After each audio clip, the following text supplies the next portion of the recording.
Okay, right, this will be an interesting one.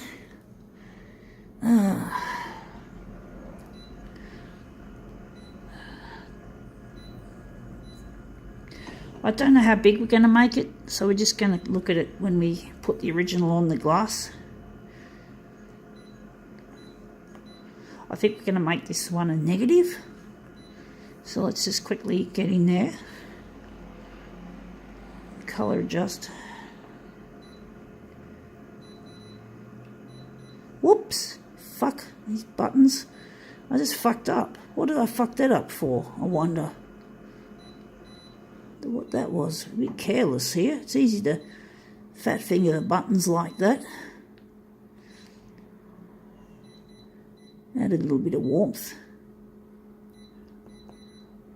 Okay.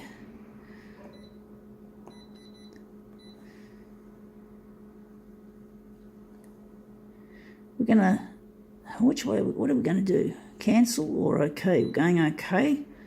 So we've decided not to up the colour on the colour balance, and maybe we can add a background colour. This one should come up a treat, so this will be yellow, happy colour.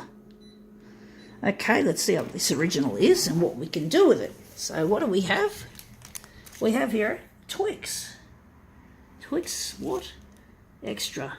Okay, it's called a Twix Extra. So we're just going to see how big it is and see what we can do with it on the glass. So we've got our Twix, and we're just going to, it looks like it's a B6 in length, and it's probably going to be a 400% in height. So it's going to be, so we just line that up. I think that's close as you can get. Whoops, it's a little bit fiddly. Sorry, folks. So it's going to be about, I think with B6 it's 170%. And so basically, yeah, we're going to just do it. We're going to try and fit this to page and see what weird shit we can do. Okay, so we go 400% for the vertical, and for the horizontal, we're going to make it, if I remember correctly, 170%. So let's see if we've made this look good. See if this is the right size, and if the wrapper didn't slip out of position while I was dropping the dock feeder on it. So let's see how we go. See if we can make this a really weird rework of Twix bar, Twix wrapper. So let's see how the Twix wrapper looks. So there you have it, a stretched out Twix. There you have it, Twix. So it's Twix. I do think there's not much colour there, so I'm wondering if maybe we can do more work on it. We've actually, yeah, that looks quite like the right size. We did cut off that end, but we're not going to worry about that. So we're probably going to turn it into a mirror image, I'd say. So I'm wondering what we're going to do with this next. What we're going to add something to it. We've got a negative positive. We've got the background colour is yellow. We've got red full blast. We're going to make this, now that our colour balance is all set at 0, we can now balance it better. We're going to add more magenta to make it, and maybe some more yellow. These two colours together make red. So that's got to hopefully improve. And I think that's it. So I'm glad we didn't punch up all the colours on the colour balance at once like we normally do. We just wanted to emphasise the colours that make red, because I want more red in this design. So let's see if the colour balancing has actually improved it. Sometimes I'm having my doubts, but we'll soon find out any moment. So let's have a look. Yeah, it looks more red now. So that's it. We added both yellow and magenta, and it looks very similar though. It still doesn't look much different. There is a similar, it's mostly the same, but I think you can see that's a bit more yellow now, the word Twix. So I'm wondering, and this looks a bit more, it seems negligible, but I think we're going to keep it as quits, and we're going to, not quits, but this will be what we're going to use for our mirror image. So let's see if we can just print off another piece. I wish we could have more colour to it instead of just mostly a very light wishy-washy sort of colour. But yeah, we want to make it fairly psychedelic. I'm wondering if maybe yellow was the wrong colour. I'm thinking we might add red.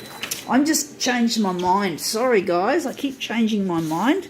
So I think I don't know, there's yellow there. So I'm wondering if that's going to be worth it, or maybe we're just going to keep it as it is. We're just keeping it. Sorry, it's so hard to decide in this game. This game called Copier Configuration Art can be a little bit difficult and a little bit fiddly. Yes, fiddly now, because I'm trying to, this is curling. So you've got temperamental nature of the, not just the equipment, but the paper when it picks up too much moisture. So it picks up too much moisture and it becomes damp, and then more often than not, it curls. And sometimes the curling can be so bad that it can actually cause the machine to jam. It's happened on my last machine, my old C353. Paper was so damp it just curled, and I had to get a technician in to clear it, and that happened twice.